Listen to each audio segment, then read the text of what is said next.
Assalamualaikum warahmatullahi wabarakatuh. Alhamdulillah, nahmaduhu wa nasta'inuhu wa nastaghfiruh.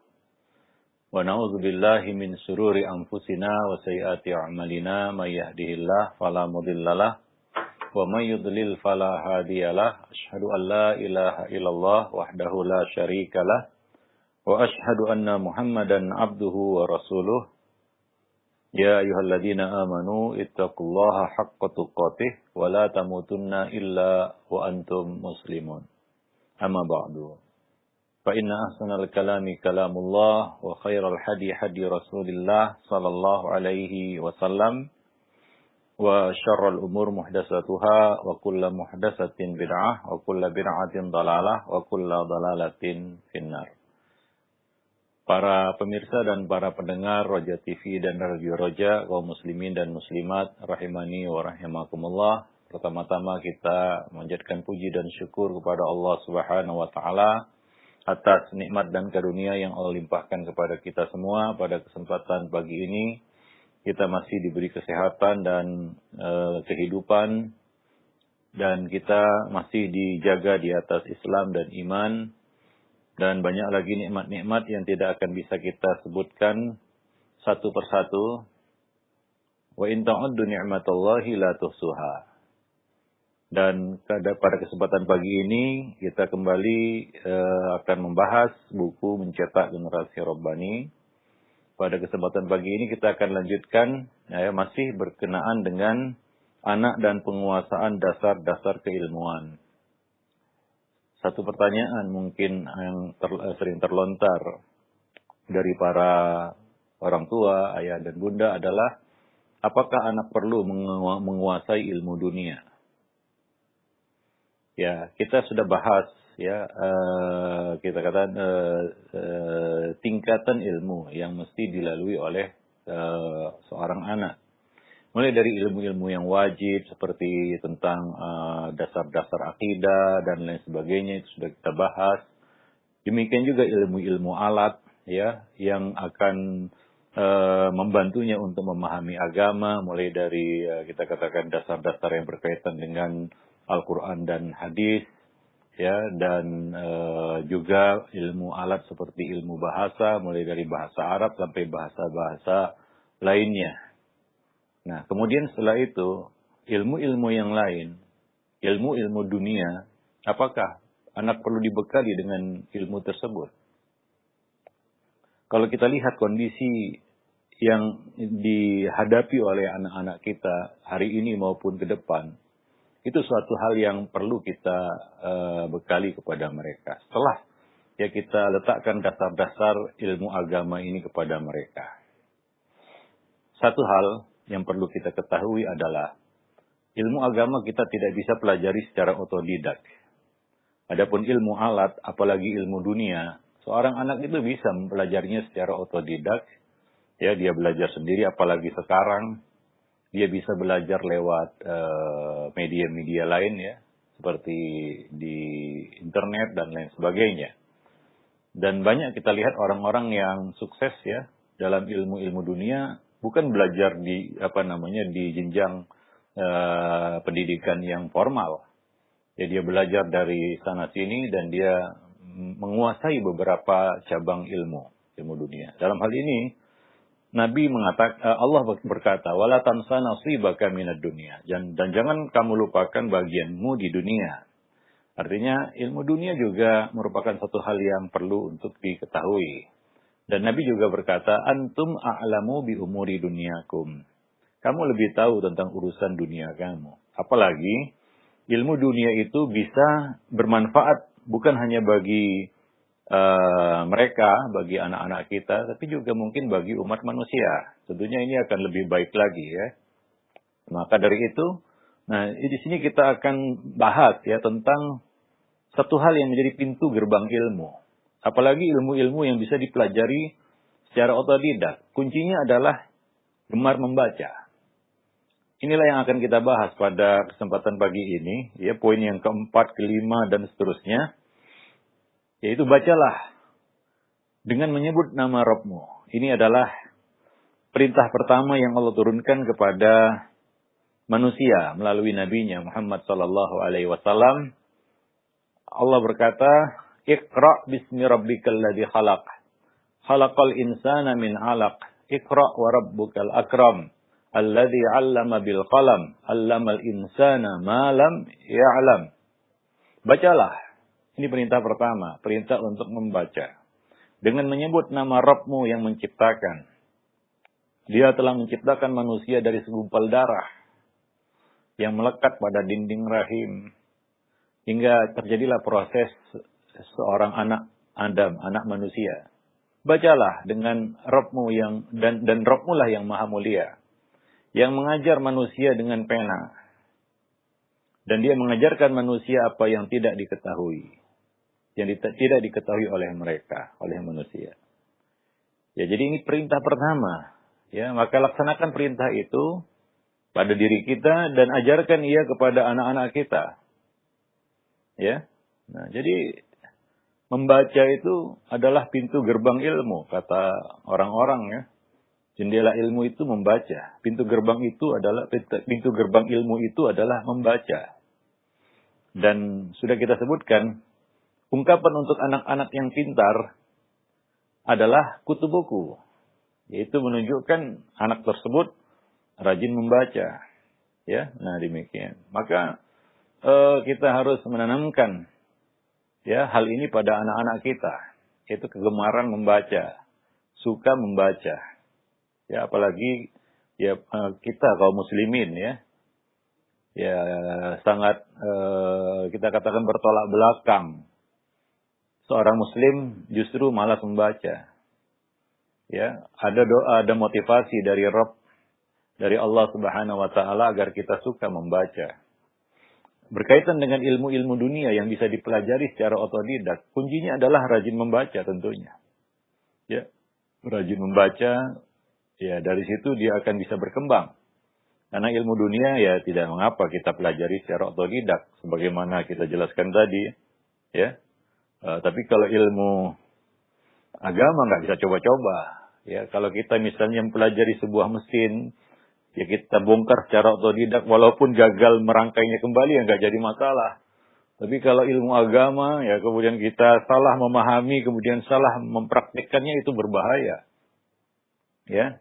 Nah, amalan seagung jihad saja, kalau dilakukan secara salah kaprah, itu bisa membahayakan justru. Kalau dilakukan tanpa ilmu, seperti yang terjadi hari ini ya dengan semboyan jihad, lalu dilakukan tanpa ilmu, ya ujungnya adalah justru memudaratkan dirinya sendiri dan orang lain. Ya dalam ilmu agama nggak bisa kita coba-coba, spekulasi, ya kalau benar, alhamdulillah, kalau salah, innalillah, nggak bisa. Ya kita harus belajar ilmu qoblal qauli wal amal. Ya kita harus belajar dari ahlinya, dari ahli ilmu. Maka ada perintah di dalam bab agama untuk fas'alu ahla dzikri in kuntum la ta'lamun. Para pemirsa dan para pendengar yang dimuliakan Allah. Dan sebagian ilmu dunia itu bisa tanpa guru. Sebagian lagi mungkin harus dibimbing ya. Seperti misalnya contohnya ilmu dunia yang berkaitan dengan kedokteran, itu nggak bisa coba-coba, berkaitan itu dengan nyawa manusia soalnya. Maka Nabi mengatakan, "Waman tatabbaba fala yu'raf lahu tib ya fahuwa dhaminun." Barang siapa yang berlagak mengetahui ilmu kedokteran, sebenarnya dia tidak menguasainya, lalu terjadi sesuatu maka dia bertanggung jawab. Walaupun itu ilmu dunia, tapi ini berkaitan dengan nyawa manusia. Tapi banyak dari ilmu-ilmu dunia itu bisa dipelajari secara mandiri ya, secara otodidak seperti yang kita sebutkan tadi. Maka di sini peran ya kegemaran membaca. Yang mudah-mudahan ya kita katakan tentunya masa zaman yang kita hadapi hari ini berbeda dengan di masa Nabi ya atau sahabat dahulu ya. Kondisi dunia hari ini berbeda dengan kondisi yang ada pada zaman dahulu ya, tantangannya lebih berat, persaingannya lebih ketat ya, lebih kompetitif. Ya kita tahu hari ini bagaimana ya ya kita katakan perlunya orang itu menguasai beberapa cabang ilmu supaya dia bisa ya kita katakan mengais rezeki dengan ilmu tersebut. Itu suatu hal yang nggak bisa kita tampik, ya nggak bisa kita nafikan. Maka artinya apa? Anak juga perlu menguasai ya ilmu yang berkaitan dengan dunia mereka, ya. Seperti sekarang misalnya manajemen keuangan itu harus sesuatu yang bisa dimiliki oleh anak-anak kita. Sehingga mereka punya manajemen keuangan yang baik. Nah, ini berkaitan dengan apa? Dengan pengelolaan rumah tangga. Ya, sehingga mereka bisa mengatur keuangan dengan tepat. Nah, mungkin dulu tidak seperti itu ya, tapi sekarang kan berbeda. Para pemirsa dan para pendengar yang dimuliakan Allah. Nah, demikian ya. Nah, maka di sini kita cantumkan ataupun kita bahas tentang kegemaran untuk membaca bagi anak-anak. Dan tentunya ya di dalam kalimat yang dikemas dan tersusun rapi ada ilmu yang bergizi. Bacaan itu ya, membaca itu menghidupkan ya kita katakan sel-sel otak. Orang yang suka membaca maka wawasannya akan lebih luas, ya.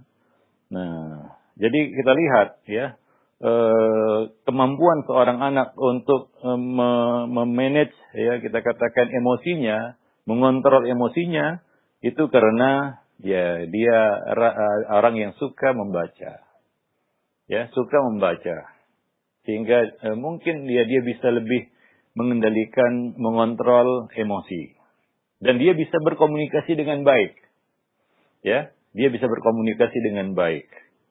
Ya, kita katakan kegiatan itu ataupun kebiasaan itu akan menumbuhkan kearifan dan kebijaksanaan. Ya. Nah, jadi awalnya adalah membaca. Anak-anak yang dari kecil terbiasa membaca, dia lebih mampu untuk menyerap, menyaring, mengolah dan memaknai informasi. Ya, semakin sering mereka membaca buku-buku yang bermanfaat, literatur-literatur yang positif, yang bermanfaat, ya, maka kemampuan berpikirnya akan lebih matang.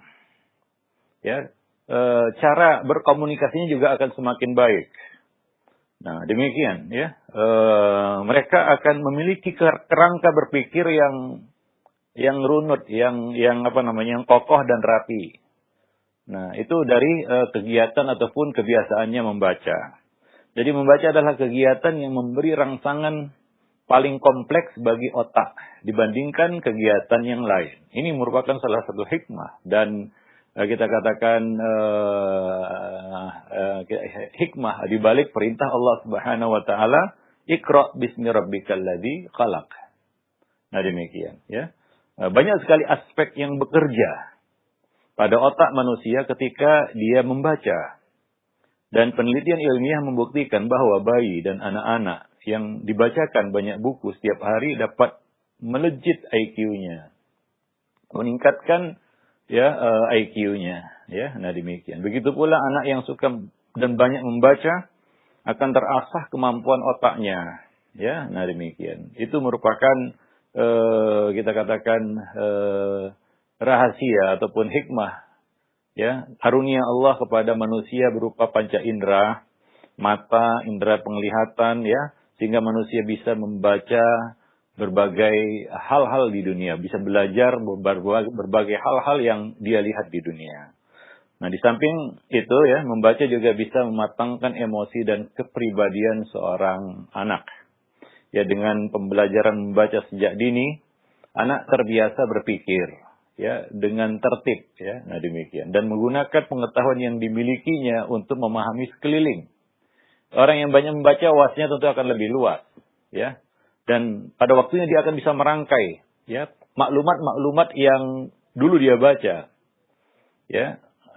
Dan ini sangat bermanfaat baginya tentunya ya, pengetahuan-pengetahuan umum, apalagi itu bisa merangsangnya untuk lebih ya kita katakan mengenal Rabb-nya ya, mengenal Allah Subhanahu wa taala.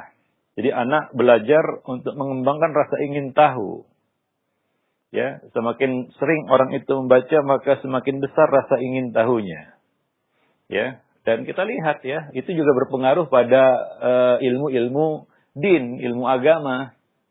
Ya, bukan hanya ilmu dunia ya, ilmu agama tentunya kuncinya juga rajin membaca. Ya, semakin banyak kita katakan hal-hal yang dia baca, perkara-perkara yang dia baca di dalam agamanya, maka dia semakin matang, dia semakin luas wawasannya, ya. Nah, demikian. Nah, tentunya ya perlu kita tanamkan, kita katakan kesadaran dia untuk membaca, dan kita katakan ketahanan ya, ya dia untuk membaca. Ada orang yang membaca, dia mau membaca, tapi cuma mungkin beberapa paragraf. Setelah itu dia mungkin menutup buku. Ada orang seperti itu, ya ketahanannya membaca mungkin sangat rendah ya. Nah, di sana ada orang-orang yang kalau baca itu bisa berjam-jam.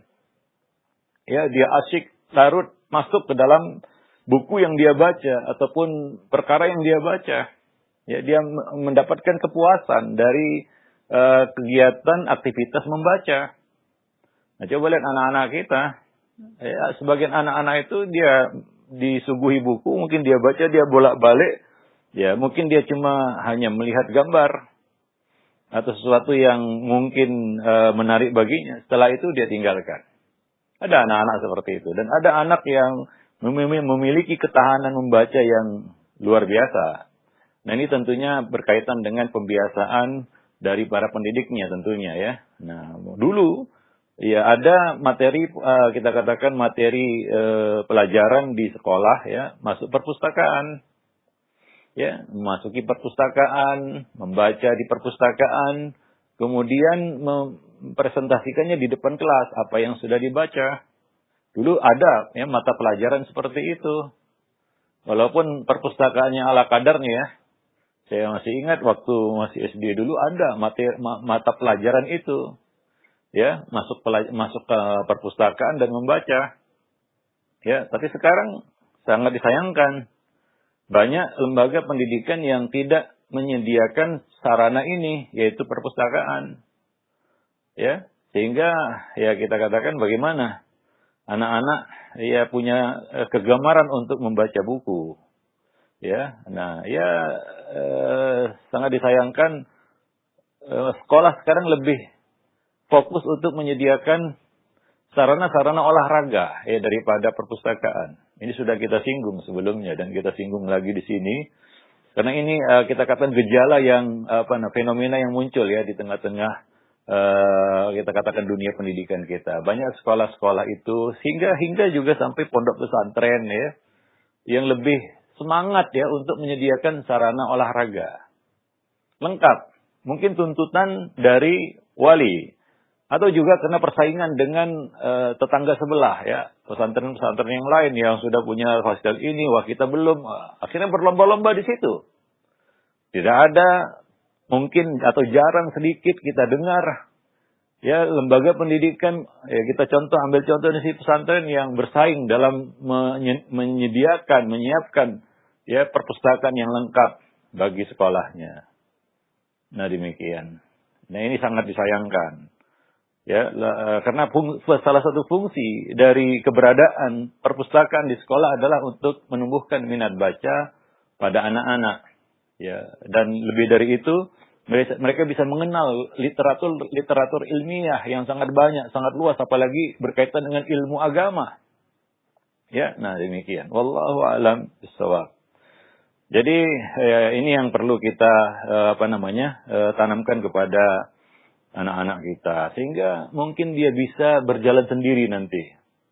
Apabila dia sudah punya kesadaran untuk membaca, dia menyisihkan setiap hari waktu untuk membaca, ya maka ini akan mudah baginya untuk menapaki jalur ilmu ya di kemudian hari. Ketika dia sudah dewasa, kebiasaan itu akan membawanya, menggiringnya kepada hal yang positif.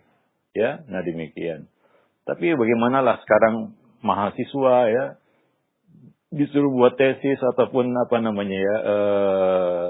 karya tulis, ya bukan dia yang nulis tapi dia suruh orang lain, ya karena kadang-kadang dipersilakan untuk mencari bahan materi di perpustakaan, dia nggak ngerti perpustakaan dan nggak betah di perpustakaan. Banyak anak-anak masuk perpustakaan itu linglung dia, tempat apa ini, ya. Dan anak-anak kalau dibawa misalnya ke pusat perbelanjaan, yang dikejarnya, yang ditujunya bukan toko buku.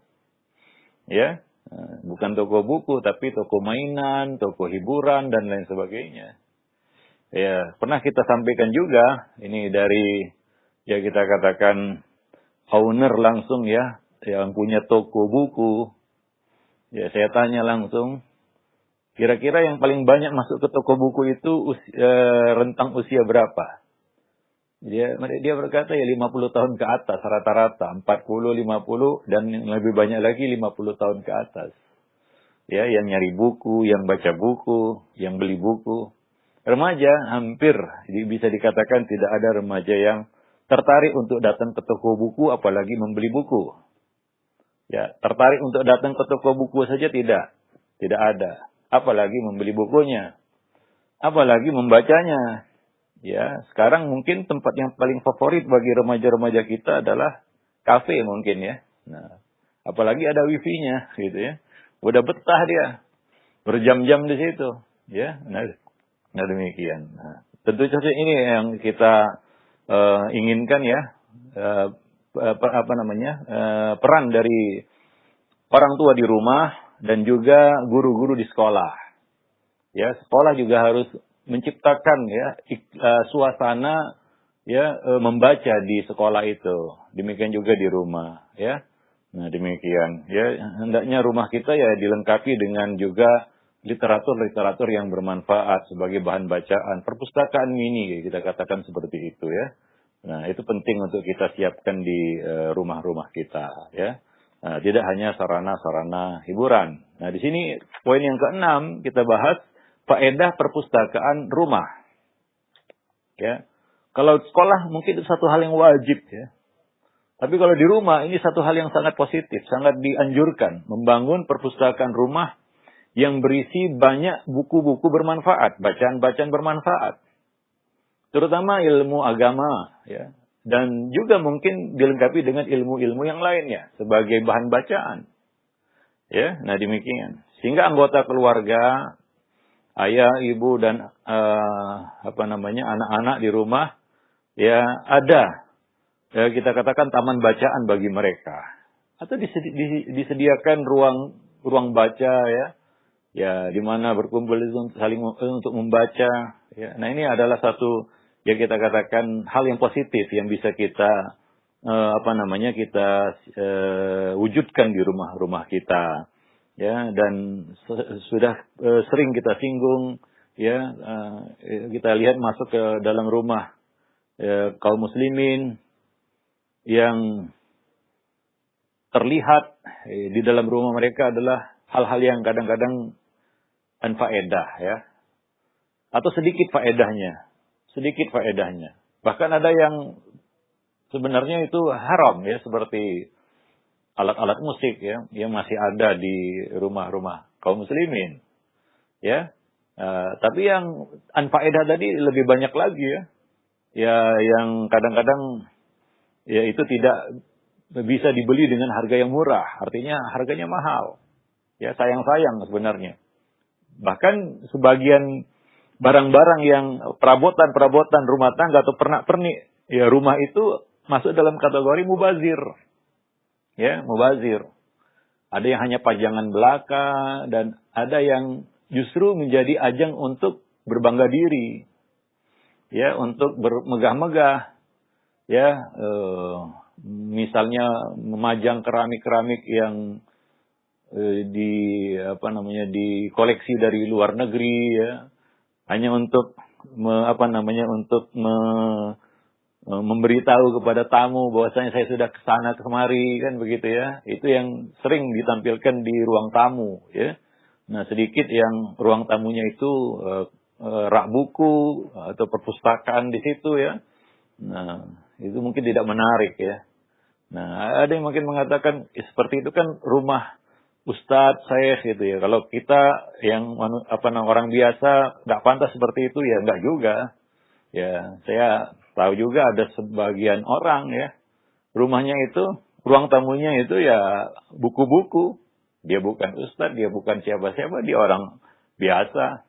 Tapi ini masalah kesadaran ya, dan juga kita katakan pemanfaatan dari harta kita untuk hal-hal yang mungkin lebih bermanfaat ya bukan hanya bagi diri kita, juga bagi orang lain, terutama bagi anak istri kita. Wallahu alam bishawab. Jadi perpustakaan di rumah itu sangat penting, sekalipun sederhana ya. Kita mengoleksi buku-buku, majalah-majalah Islami, dan bacaan-bacaan yang bergizi lainnya yang bisa dimanfaatkan oleh anggota keluarga kita.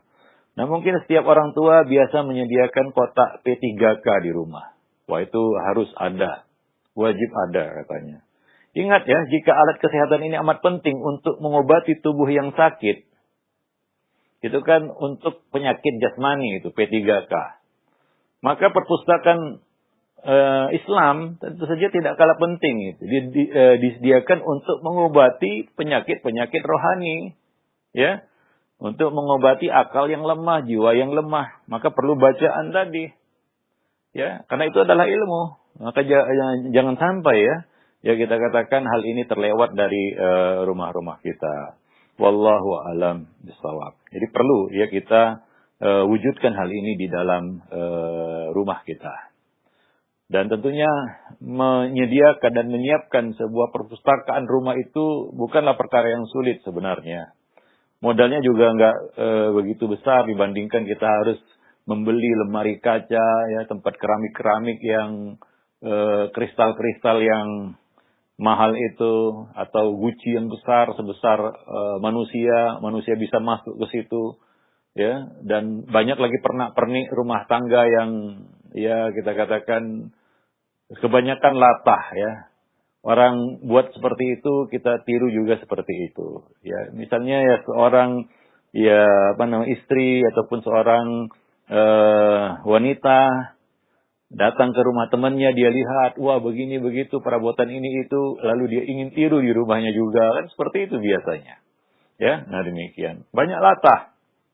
Akhirnya banyak uang keluar itu tidak kurang faedahnya, mubazir, ya. Nah, ingat ya bahwa setan juga campur tangan dalam urusan harta dan anak-anak kita. Ya, urusan harta dan anak-anak kita. Wallahu a'lam bishawab. Nah, jadi kita harapkan ya anak-anak kita punya minat baca yang tinggi. Dan kita sangat prihatin ya, Indonesia sebagai salah satu negara ya, muslim yang terbesar, kaum muslimin jumlahnya ya, mayoritas. Dan termasuk yang besar juga di dunia, tapi minat baca penduduknya itu sangat rendah. Ini yang kita katakan memprihatinkan sekali. Maka ya kita katakan tadi, minat baca ini harus ditumbuhkan di rumah, dari rumah, dan juga di sekolah. Ya, di sekolah. Ya, jadi kita anjurkan juga kepada pemangku kebijakan di lembaga-lembaga pendidikan, ya, mudah-mudahan ini bisa diwujudkan, yaitu segera ya mewujudkan perpustakaan yang ya kita katakan layak untuk sebuah ya institusi pendidikan, ya. Nah demikian, untuk sebuah lembaga pendidikan, untuk sebuah sekolah ataupun pesantren, ya. Aib sebenarnya kita katakan sekolah ataupun pesantren, ya, itu tidak ada perpustakaan. Tidak ada perpustakaannya. Aib sebenarnya. Ya. Nah demikian. Apa sih yang ingin dikejar dari lembaga pendidikan itu? Ya, apa ini sekolah jadi atlet begitu? Ya, anak itu bisa main ini, bisa main itu, wah, lincah berolahraga. Ya. Nah, apa memang tujuannya itu? Ya tentunya kan tidak ya. Nah demikian. Ya harus seimbang juga lah. Bukan nggak boleh ya menyediakan sarana olahraga, tapi seimbang lah. Ya, kadang-kadang kita sangat miris ya. Ketika datang berkunjung ke satu sekolah ataupun pesantren, kita lihat ya secara kasat mata banyak space-space ya, ruangan-ruangan itu digunakan untuk sarana olahraga, baik itu outdoor maupun indoor. Luar biasa itu. Dan itu bukan dengan uang yang sedikit itu menyediakan semua. Mungkin itu ya tuntutan dari wali-wali santri ya. Ya, kadang-kadang para wali itu datang ke sekolah menyurvei ya, sekolah anaknya, yang dilihat sarana-sarana itu.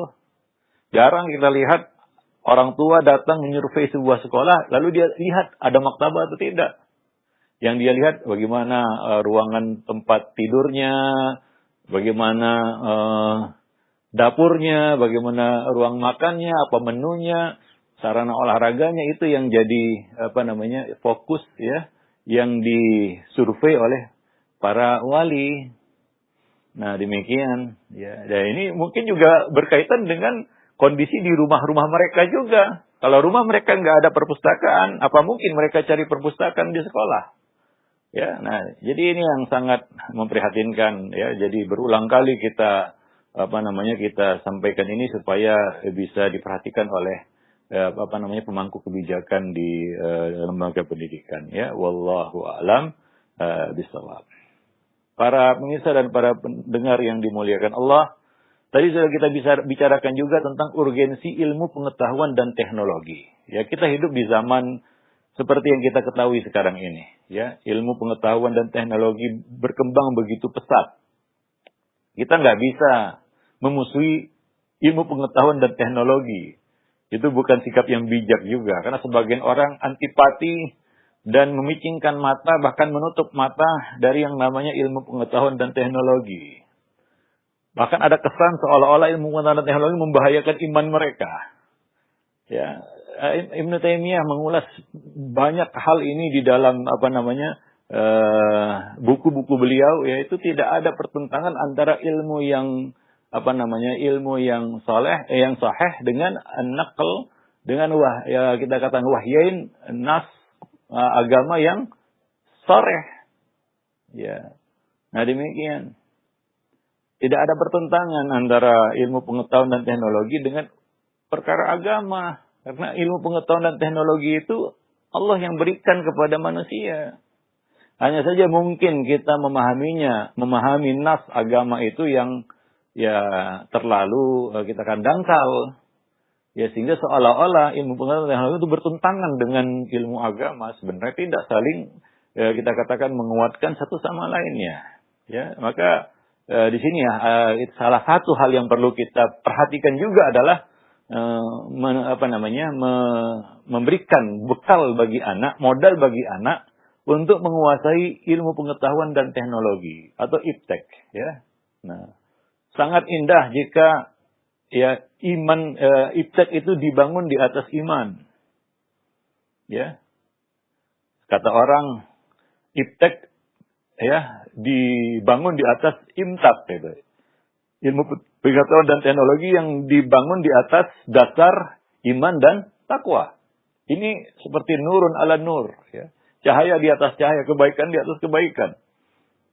Sering kita ungkapkan, ya, banyak penemuan-penemuan. Kita katakan penemuan, ya, bukan penciptaan. Penemuan-penemuan yang ditemukan oleh manusia itu memberikan faedah yang luar biasa bagi umat manusia. Dan luar biasanya jika seandainya seorang muslim bersaham kebaikan di dalam ilmu pengetahuan dan teknologi. Ya, bukan hanya kebaikan dunia yang dia dapatkan, tapi juga pahala yang mengalir terus mungkin menjadi amal jariah baginya. Al-ilmun nafi, ilmu yang bermanfaat. Ya, ada banyak hal-hal yang bisa digali dari ilmu pengetahuan dan teknologi yang Allah buka luas sekarang ini bagi umat manusia. Ya, dan akan lebih indah lagi jika itu di tangan orang yang benar, yang beriman dan bertakwa tadi. Karena ilmu pengetahuan teknologi itu seperti pisau bermata dua saja, ya. Jika dipegang oleh orang-orang yang beriman dan bertakwa akan menjadi satu kebaikan. Tapi kalau jatuh di tangan orang yang jahat, itu bisa menjadi keburukan juga. Para pemirsa dan para pendengar yang dimuliakan Allah, ya. Jadi sebagai orang tua, ya pasti tidak ingin ya bila anak kita dibilang gaptek misalnya, ya, gagap teknologi. Ya, dalam hal ini maka Rasul pernah bersabda, ya, hadis yang sahih riwayat Muslim, dan hadis ini sangat masyhur juga. Nabi berkata, antum a'lamu bi amri dunyakum. Kamu lebih tahu urusan dunia kamu. Ini ada asbabul wurudnya, yaitu ketika orang-orang di Madinah melakukan perkawinan silang pada pohon-pohon kurma mereka. Nabi sempat melarang itu dan mereka berkata, ya Rasulullah, ya hal itu akan menambah apa kita katakan hasil dari buah korma tersebut. Maka Nabi mengatakan ini, antum a'lamu bi amri dunyakum. Artinya lakukan kalau itu memang baik, ya. Karena Nabi tidak menguasai itu, ya. Saya tidak menguasai itu, kata Nabi. Kamu menguasainya, maka kamu lebih tahu tentang urusan dunia kamu. Para jemaah yang dimuliakan Allah. Nah, ini ada semacam sinyal dari Nabi untuk membuka kesempatan seluas-luasnya bagi umat beliau untuk berkreasi dalam urusan-urusan dunia yang membawa manfaat bagi manusia. Kalau kita semangat buat bid'ah, maka bid'ah dalam urusan dunia. Ya, karena dalam urusan dunia ada yang hasanah dan ada yang sayyi'ah. Ya, maka berlomba-lombalah membuat satu yang baru dalam urusan dunia yang bagus, yang hasanah. Mungkin ini yang dimaksud oleh Imam Syafi'i, ya, bahwasanya bid'ah itu ada dua gitu ya, dalam urusan-urusan seperti ini. Ya. Nah, ada yang hasanah dan ada yang buruk. Nah, demikian. Banyak ilmu pengetahuan itu bermanfaat bagi ya agama, ya, bagi agama. Ya, seperti misalnya pemanfaatan teknologi di dalam urusan-urusan agama. Ya, kan luar biasa itu. Ya, kita bisa berangkat umroh dan haji hanya dengan beberapa jam saja dengan pesawat terbang. Ya, tentunya proses untuk menciptakan sebuah pesawat terbang itu bukan hal yang sederhana, yaitu sangat rumit sekali. Perlu kumpulan dari orang-orang yang menguasai ilmu pengetahuan dan teknologi untuk menciptakan sebuah pesawat seperti itu. Ya, itu belum include tentang bagaimana mengoperasikannya dan lain sebagainya. Ya, hal-hal yang berkaitan dengan pesawat terbang itu kan sangat banyak, dan itu bisa digunakan oleh manusia untuk ya kemudahan ibadah mereka. Kita bisa sampai ya ke tanah suci dengan mudah. Bahkan 1 tahun bisa berulang-ulang, bahkan 1 bulan bisa berkali-kali kan begitu ya. Kita melakukan umrah. Ya, nah, dulu kan itu tidak mungkin ya. Dulu tidak mungkin kita bisa melakukan itu seperti sekarang ini. Tapi itulah dia ya, salah satu keuntungan ya kita katakan menguasai ilmu pengetahuan dan teknologi. Maka ada satu kita katakan motivasi dari Nabi dalam bab ini, yaitu khairun nas anfa'uhum linnas. Sebaik-baik manusia adalah yang paling banyak manfaatnya bagi manusia lainnya. Tentunya ini berkaitan dengan hal-hal yang menyangkut dunia, ya. Ya, kemudahan-kemudahan yang bisa dirasakan oleh manusia di dalam masalah-masalah dunia mereka. Wallahu a'lam bishawab. Dan ya kita mungkin bisa berharap juga anak-anak kita ya satu hari kelak mereka bisa bersaham di dalam bab ini ya, di dalam bidang ini yang mudah-mudahan memberikan manfaat bagi umat manusia ya, bagi umat manusia bukan hanya Islam dan kaum muslimin saja. Wallahu a'lam bishawab. Dan ya dasarnya itu membaca. Ya, kita lihat orang-orang pintar di dunia yang sukses dalam urusan dunia mereka, itu rata-rata, bahkan boleh kita katakan semua itu adalah orang-orang yang rajin membaca, gemar membaca. Anak-anak atau orang yang malas membaca, ya biasanya kita lihat terbelakang. Ya, cenderung apa? Rendah, ya kita katakan kecerdasannya, IQ-nya dan lain sebagainya. Tidak bisa diharapkan untuk berkembang ya. Apalagi ya kita katakan menciptakan ataupun menemukan sesuatu yang bermanfaat bagi manusia. Dan cenderung malas. Orang yang malas membaca, ya cenderung dia adalah orang yang pemalas juga. Ya. Wallahu a'lam bishawab. Nah demikian mungkin apa yang bisa kita sampaikan dalam kesempatan yang berbahagia ini. Nanti akan kita lanjutkan pada pembahasan yang lainnya.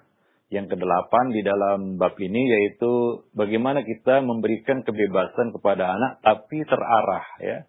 Ini akan kita bahas pada pertemuan yang akan datang, insyaallah. Ya, nah demikian saja. Subhanakallah bihamdik. Asyhadu an la ilaha illa anta astaghfiruka wa atubu ilaik. Wassalamualaikum warahmatullahi wabarakatuh. Nah, baik.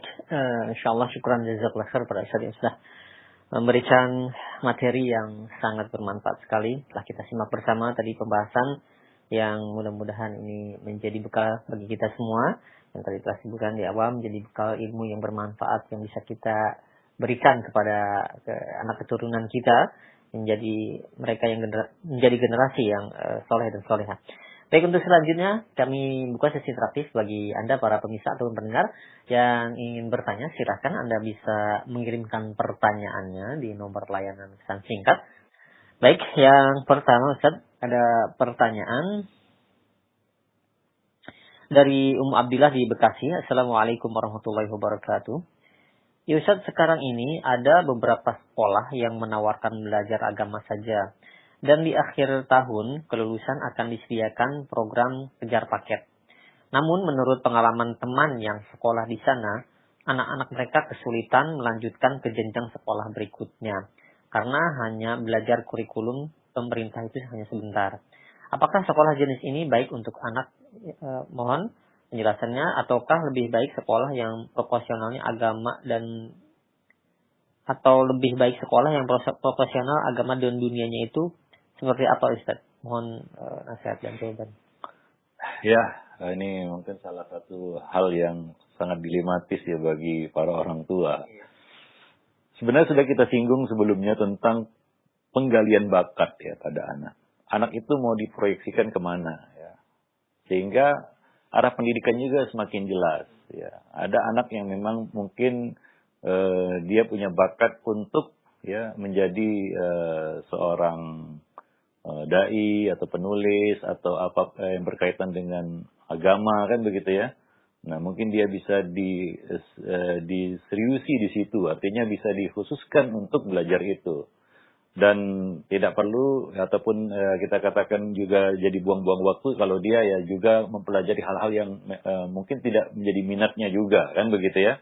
Nah, ya ini kita pernah singgung sebelumnya bahwa ini ada satu divisi di sekolah yaitu penggalian bakat anak. Sehingga anak dari kecil memang sudah diarahkan kepada bakatnya yang bermanfaat tentunya, yang positif. Ini sudah kita bahas sebelumnya ya, di bab-bab sebelumnya.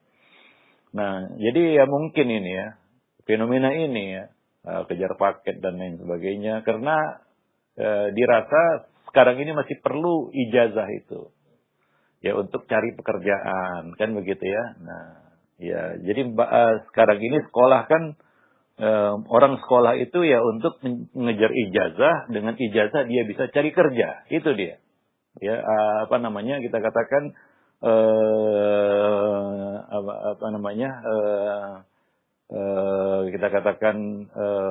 cara berpikirnya seperti itu ya. Nah, ya anak ini dapat ijazah dan dengan ijazah dia bekerja. Ya. Padahal banyak anak-anak juga yang sebenarnya nggak perlu ijazah dan ijazah nggak terpakai, gitu ya.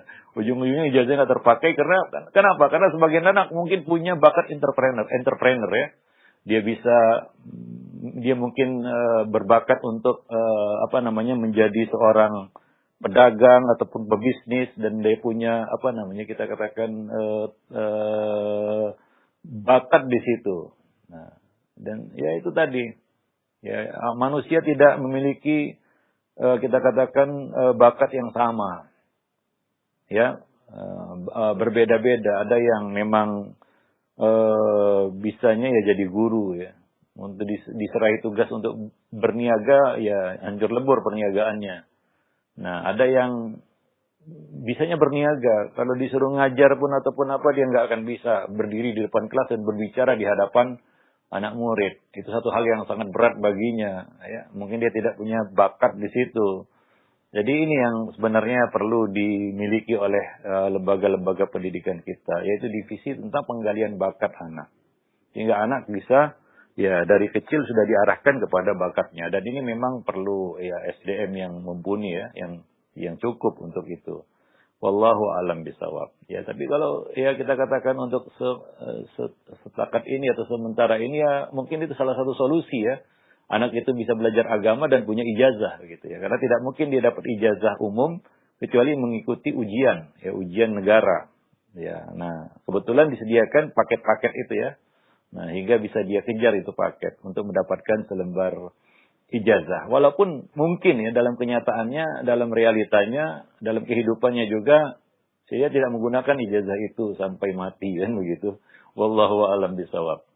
Nah, itu mungkin. Iya, baik. Kurang jazakallahu atas jawabannya demikian untuk yang bertanya. Dan selanjutnya yang kedua, kami angkat kembali di layanan pesan singkat. Ada pertanyaan, ya Ustaz, sedari kecil anak kami terlihat kecerdasannya di atas rata-rata dengan anak yang lain.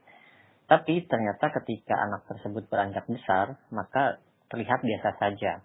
Apakah anak yang terindikasi berbeda kecerdasannya alias di atas rata-rata atau jenius dari kecil.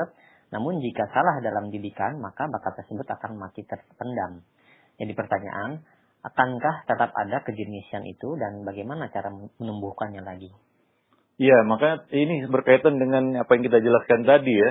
Ya, bakat itu harus diasah, ya, diarahkan, disalurkan dan diberi jalan bagi dia untuk mengembangkan bakat itu. Yes, ya, itu yang kita harapkan ada di sekolah-sekolah, divisi pengembangan bakat. Ya, melihat misalnya beberapa anak berpotensi, ya kadang-kadang sayang dengan potensinya begitu ya, tidak berkembang. Ya, kita sudah sampaikan kemarin ya hadis Nabi ya, kita ulang lagi sedikit di sini. Kebetulan ada pertanyaan tentang ini, yaitu bagaimana Nabi bisa membaca bakat yang ada pada seorang bocah ya, Zaid bin Thabit, yang ternyata memiliki kemampuan untuk mempelajari ya ilmu bahasa yang luar biasa, yang lebih daripada anak-anak lainnya, ya di atas rata-rata. Maka Nabi menganjurkannya untuk ya mengasah bakat itu dan memberikan jalan baginya, ya sehingga bermanfaat bagi Islam dan kaum muslimin.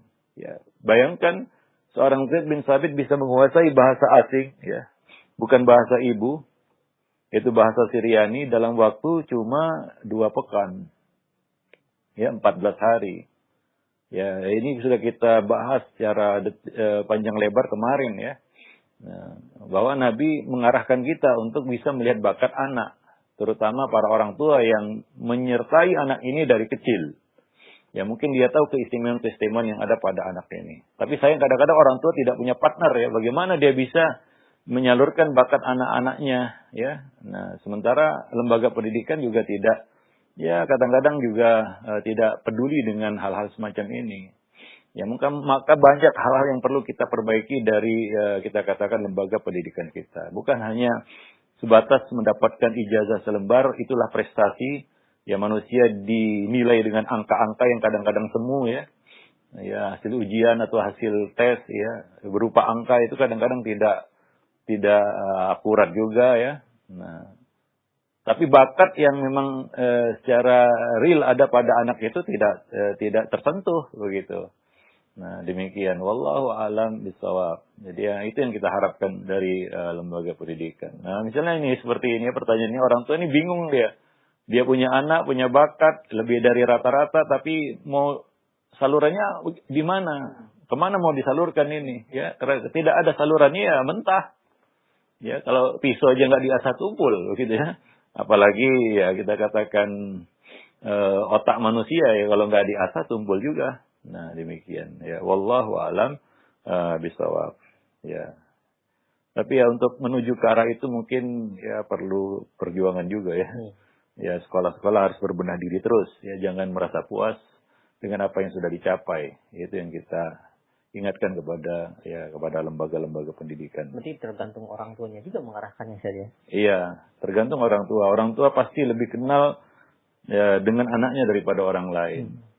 Tapi seperti yang kita sebutkan, orang tua tahu ya tentang bakat dan kelebihan anak ini. Ya, keistimewaan yang dimiliki oleh anaknya. Cuma nggak ada salurannya. Nah, tidak ada salurannya. Ya, nah mending dulu ya anak-anak berprestasi itu ada dikasih kesempatan untuk loncat ya. Iya, betul.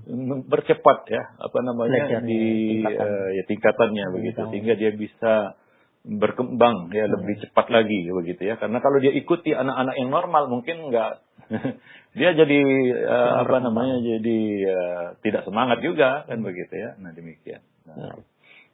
Wallahu a'lam bishawab. Nah, iya baik. Karena atas jawaban dan nasihat Ustaz demikian. Dan selanjutnya kami angkat kembali di layanan pesan singkat. Ya Ustaz, anak kami masukkan ke pondok. Namun setelah 1 tahun lebih berjalan, hasilnya kurang berjalan baik. Naik kelas pun bersyarat. Mohon sarannya Ustaz. Saya ingin tetap melanjutkan anak tersebut belajar di pondok, tapi takutnya malah menjadi tekanan batin untuk anaknya. Dan saya juga bingung, saya ingin mengarahkan ke sekolah umum, tapi saya takut akan pendidikan agamanya. Mohon sarannya, Ustaz. Iya, tentunya para orang tua ya sebelum menitipkan anaknya ke sebuah lembaga pendidikan apapun bentuknya, sekolah maupun pondok pesantren ataupun boarding school dan lain sebagainya, dia harus mensurvei ya, dia harus cari tahu apa yang ada di dalamnya ya, konten-konten yang ada di dalamnya, siapa yang menjalankannya dan lain sebagainya ya, sehingga ya dia punya bayangan ini anak ini akan diapain begitu ya. Nah, bagaimana dia melewati jenjang pendidikannya. Nah, ya kadang-kadang orang tua itu kan ya ada yang kemakan iklan juga kan begitu, ada yang karena anak tetangganya di sana dia juga ikut di sana kan begitu ya. Atau anak sahabatnya di sana dia ikut juga ke sana tanpa dia tahu apakah pondok itu pesantren itu cocok untuk anaknya dan untuk keinginannya kan begitu ya. Nah, jadi ya perlu dia dia survei dan dia cari tahu ya apa sistem yang berlaku di situ ya. Sebelum ya nantinya dia akhirnya kita katakan harus menarik anaknya dan mencari di tengah jalan itu sangat susah itu ya.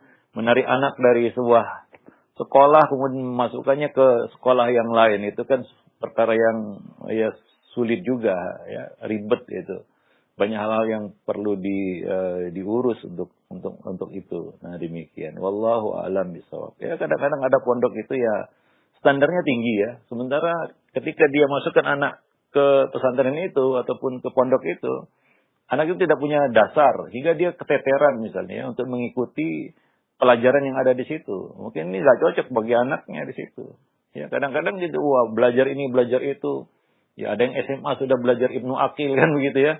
Ya, sementara mungkin anaknya dari SMP mungkin tidak mengikuti kita kan kurikulum seperti itu. Ya pasti anaknya pasti akan ke kelimpungan istilahnya untuk mengikuti pondok yang punya kurikulum seperti itu. Jadi ini harus dipelajari oleh para orang tua, kurikulum apa yang dijalankan kan begitu, nyambung nggak dengan apa yang sudah dijalani oleh pendidikan yang dijalani oleh anak-anak kita atau bagaimana? Wallahu a'lam bishawab. Ya, kadang-kadang anak itu jadi malas untuk sekolah karena dia merasa satu, sekolah terlalu tinggi ya, kurikulumnya terlalu tinggi dia nggak bisa mengikuti. Yang kedua mungkin terlalu rendah sehingga dia jadi malas ya. Ya, karena tanpa perjuangan pun dia bisa melewati semua itu dengan gampang, dengan mudah. Wallahu a'lam bishawab. Baik. No.